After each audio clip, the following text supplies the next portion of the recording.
Selamat datang di podcast Orati, obrolan santai Kominfo, tempat di mana kita menjelajahi ide-ide terbaru, bercerita tentang keadaan-keadaan yang saat ini ada pada masyarakat serta pemerintahan, serta mencari inovasi-inovasi terbaru untuk kemajuan kita ke depannya. Saya, Isnai Calingga, sebagai host pada hari ini, ditemani oleh Bapak narasumber kita, Bapak Kepala Dinas Pemberdayaan Perempuan Perlindungan Anak, serta pengendalian penduduk dan keluarga berencana Bapak Dr. Arjuna Wijaya SPP. Pada hari ini kita akan membahas mengenai inovasi Permakani Are yang diciptakan dan diinovasikan oleh Dinas DP3AP2KB. Dan jangan lupa untuk terus menyimak, maka tanpa basa-basi mari kita mulai podcastnya. Baiklah, selamat datang Bapak di podcast Orati, tempat kita bersama-sama menjelajahi inovasi-inovasi terbaru mengenai perkembangan-perkembangan yang ada di Kabupaten Karo ini. Nah, apa kabar Bapak? Baik, terima kasih Mbak Echa. Iya, jadi ini adalah kesempatan yang sangat baik bagi kita untuk bertanya langsung kepada Kepala Dinas DP3AP2KB mengenai inovasi yang dilakukan oleh DP3AP2KB yaitu Permakani Are, di mana berdasarkan informasi yang kita dapatkan dari DP3AP2KB berdasarkan data bahwasanya setiap tahunnya di Tanah Karo sendiri khususnya terjadi peningkatan angka pernikahan dini, di mana setiap tahun mengalami kenaikan jumlahnya, sehingga ini perlu sama-sama kita bahas di podcast ini untuk kemudian bisa sama-sama kita cegah agar tetap menciptakan generasi-generasi yang berencana atau genre. Jadi Bapak, sebelumnya saya ingin bertanya terlebih dahulu, apa itu DP3AP2KB dan ruang lingkup kerjanya Bapak? Ya, terima kasih Mbak Echa. Selamat sore pendengar sekalian. Jadi saya Dr. Arjuna Wijaya, spesialis paru yang dipercayakan saat ini menjadi kepala dinas. Ya, jadi di Dinas Pemberdayaan Perempuan, Perlindungan Anak, serta Pengendalian Penduduk dan Keluarga Berencana Kabupaten Karo itu ada 4 bidang. Ya, di samping ada sekretaris dinas, ada sekretaris dinas kebetulan Dr. Johannes berhalangan hadir. Kemudian ada bidang pengendalian penduduk. Ada bidang perlindungan perempuan anak, ada bidang KBKS ya, keluarga berencana, keluarga sejahtera, dan ada bidang kualitas hidup. Jadi masing-masing ini mempunyai tupoksi. Ya, kalau kita cerita bidang kualitas hidup itu membicarakan atau mengurusi persoalan gender dan persoalan partisipasi perempuan, baik itu dalam bidang politik, ekonomi, ya, sosial, dan tujuannya adalah mengangkat derajat perempuan, ya, itu di bidang kualitas hidup. Pada kualitas perlindungan perempuan dan anak, ini ada perlindungan perempuan anak terhadap kasus-kasus, kemudian pendampingannya, kemudian juga ada tentang pemenuhan hak-hak anak, ya. Jadi nanti mungkin hak-hak anak ini kita tahu di Karo ini juga ada badan-badan ataupun organisasi yang interest terhadap pemenuhan hak anak, termasuk perlindungan hak anak, ya. Jadi itu di bidang perlindungan perempuan dan anak. Bidang KBKS itu KB khususnya keluarga berencana, yaitu perencanaan terhadap jumlah anak, ya, penyediaan alat kontrasepsi dan kegiatan-kegiatan KB lainnya, ya, bisa itu operasi kecil, bisa itu pemasangan implan, dan ini berlaku di semua masyarakat. Kemudian bidang pengendalian penduduk ini terkait pengendalian penduduk dan pergerakan ini, dia ada soal data, soal menggerakkan penduduk di desa-desa, dan termasuk di sini semuanya terkait dengan stunting, bidang pengendalian penduduk dan bidang KBKS ini berperan. Itulah dia sedikit mengenai organisasi kantor kami DP3AP2KB Kabupaten Karo. Ya Bapak, baik terima kasih. Mungkin kita sudah mendengar langsung dari Bapak Kepala Dinas ya bagaimana tugas dari DP3AP2KB itu sangat kompleks, di mana tugas-tugas dari tersebut ada yang dia khusus mengayomi kepada perempuan dan anak, melindungi hak-hak anak, kemudian kesehatan dan keluarga berencana ya Bapak ya. Jadi mungkin dari ruang lingkup pekerjaan yang telah dijelaskan oleh Bapak Kepala Dinas tadi, kita bisa lihat bersama-sama bahwa penting sekali peran dari DP3AP2KB ini terhadap kesejahteraan masyarakat, khususnya kepada anak-anak dan perempuan, serta untuk menciptakan keluarga yang berencana, begitu ya Bapak. Kemudian, jadi Bapak, apa saja peran dari DP3AP2KB ini kepada masyarakat Bapak? Selain daripada tupoksi yang dijelaskan tadi berdasarkan bidang-bidangnya, peran langsung yang dilaksanakan atau yang sudah dilaksanakan, sudah pernah dilaksanakan atau akan dilaksanakan oleh DP3AP2KB bagi masyarakat Bapak? Ya, terima kasih Mbak. Jadi itu tadi ada yang langsung, ada yang tidak langsung. Yaitu langsung itu seperti tadi kita ada mengadakan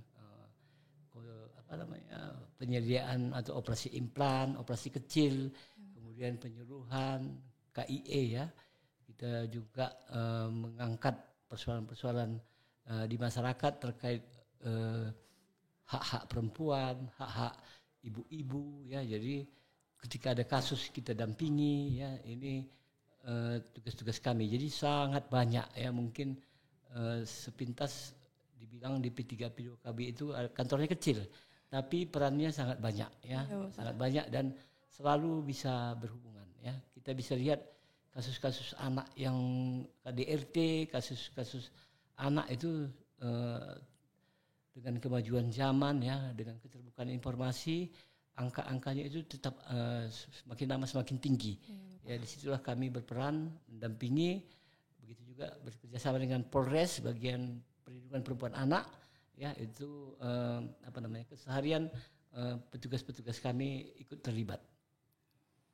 Baik Bapak, mungkin itu adalah peran secara langsung yang langsung berkaitan kepada masyarakat ya teman-teman.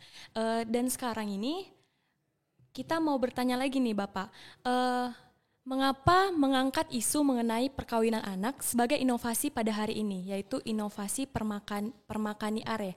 Apa yang membuat Dinas DP3AP2KB kemudian mengangkat mengenai isu perkawinan anak sebagai inovasinya? Mungkin bisa dijelaskan keadaan saat ini dan apa motivasi serta tujuan daripada inovasi tersebut Bapak? Ya, terima kasih. Jadi Mbak Eca gini, setiap organisasi perangkat daerah di Karo tentunya diwajibkan ya mempunyai suatu inovasi ya, dan kami memilih permakani are ya, jadi pelopor mencegah perkawinan anak remaja ya. Ini satu itu tadi ya, kewajiban organisasi perangkat daerah untuk melaksanakan satu inovasi setiap tahun.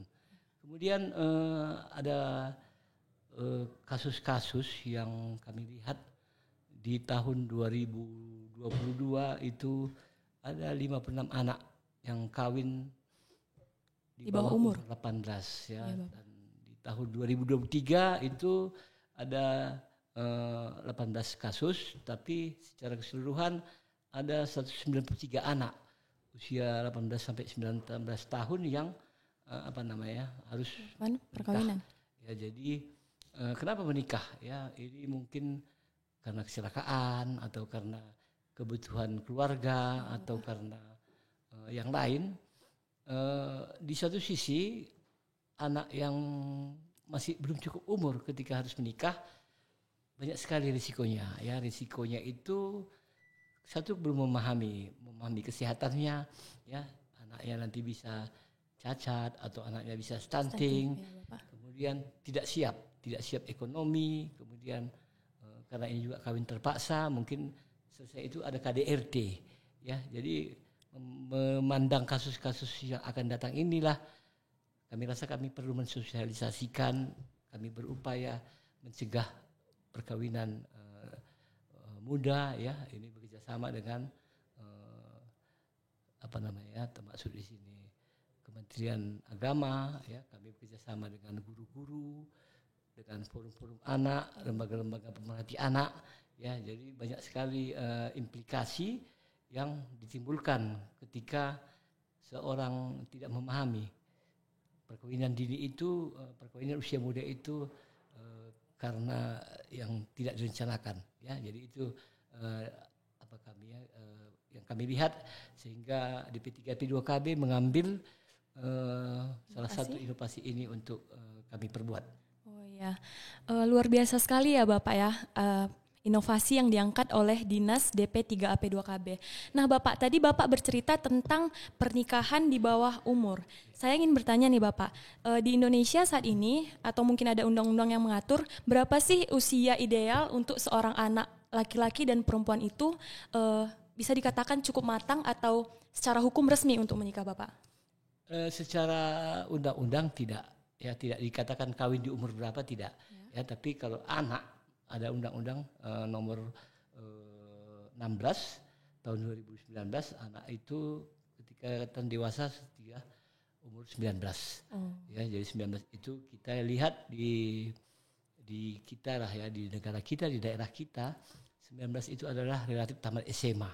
Ya, jadi ketika kawin di bawah umur 19 atau ketika masih sekolah, maka sekolahnya pun bisa terbengkalai ya, Pak. Kesiapan mental juga pasti belum siap.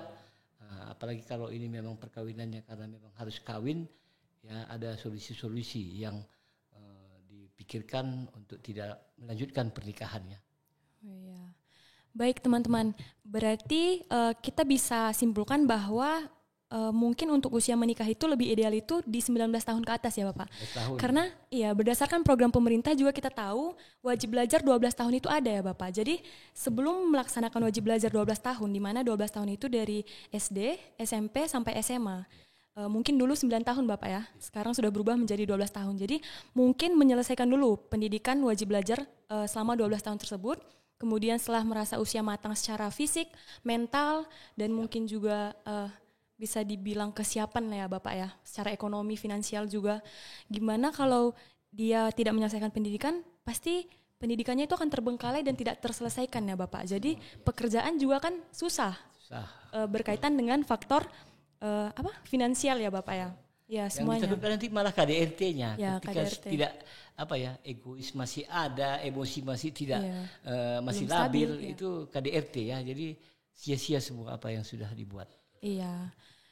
Gimana teman-teman, seharusnya anak tersebut masih bermain bersama teman-teman yang lain di sekolah, masih bergaul bersama teman-teman, menjelajahi, ibaratnya menjelajahi masa indah-indahnya gitu ya Pak. Tapi sudah dipaksa untuk bertanggung jawab, berkeluarga dan memiliki anak.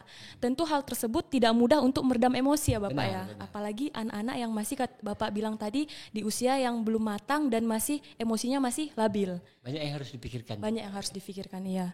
Luar biasa sekali ya teman-teman. Berarti inovasi Permakani Are ini sengaja dibuat atas dasar-dasar atau kondisi yang ada saat ini, di mana angka pernikahan dini yang semakin meningkat, kemudian banyak terjadi dampak-dampak negatif daripada pernikahan dini tersebut, seperti Bapak bilang tadi KDRT, kemudian anak-anak yang stunting ya Bapak ya, anak-anak tidak sehat, ibunya tidak sehat karena mungkin pada usia tersebut rahimnya masih belum matang untuk memproduksi anak begitu ya Bapak. Ya. Jadi mungkin itulah mengapa inovasi ini sangat perlu kita kembangkan dan perlu kita bahas di podcast ini ya Bapak ya, supaya masyarakat bisa mengetahui bagaimana dampak dari perkawinan dini tersebut, kemudian bagaimana cara pencegahan daripada perkawinan dini tersebut melalui inovasi Permakani Are tersebut. Ya. Nah Bapak, pertanyaan terakhir nih Bapak, saya ini mau tanya sama Bapak. Nah tadi kita sudah membahas suatu inovasi Permakani. Kemudian sekarang saya ingin bertanya, inovasi ini ditujukan sebagai pencegahan pernikahan dini begitu ya Bapak? Ya.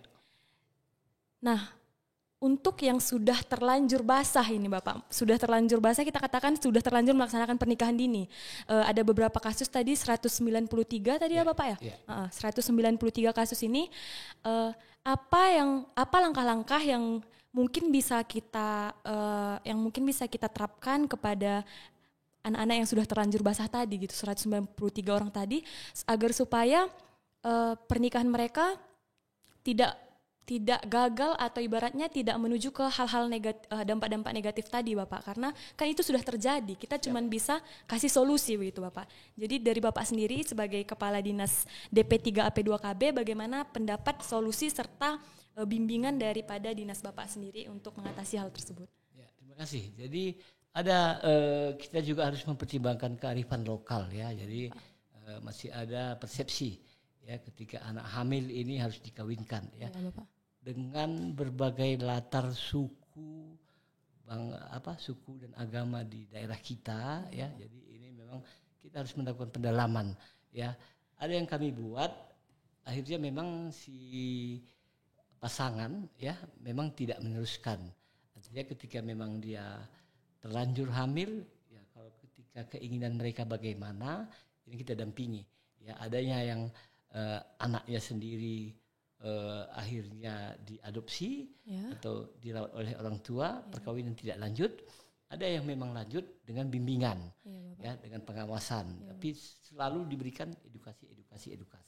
Ya, jadi kita tidak bisa menepis kearifan lokal tadi. Ya, kita lihat kasus by kasus. Ya, tapi tujuan kita adalah jangan sampai anaknya jadi anak stunting, rumah tangganya terjadi KDRT, terus kesehatan ibunya atau pendidikannya gagal ya. Jadi kita melihat kasus per kasus apa yang cocok terhadap kasus yang nampak. Yang mungkin kami sampaikan Mbak Echa. Oh iya, baik. Ini sangat luar biasa ya pengetahuan mengenai inovasi permakani area ini Bapak. Jadi mungkin teman-teman di sini perlu peran penting. Yang paling utama itu mungkin peran orang tua ya Bapak ya. Di rumah ya pendampingan dari orang tua. Kemudian peran dari orang tua, dan salah satu yang penting itu adalah inovasi ini juga teman-teman. Biar agar setelah menonton podcast ini teman-teman bisa lebih memahami tentang pernikahan dini tadi, kemudian bisa mencegah sehingga kita sama-sama mencapai kesejahteraan bersama-sama gitu ya Bapak ya. Ya.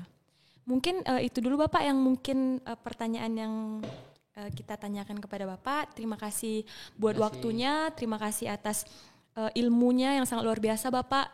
Ini langsung dari Bapak Kepala Dinas ini. Jadi kita kasih tepuk tangan dulu buat Bapak kita. Oke, jadi mungkin sekian dulu, kita lanjutkan dengan wawancara bersama Forum Anak, kemudian Forum Genre sebagai perpanjangan tangan dari DP3AP2KB tadi ya teman-teman ya.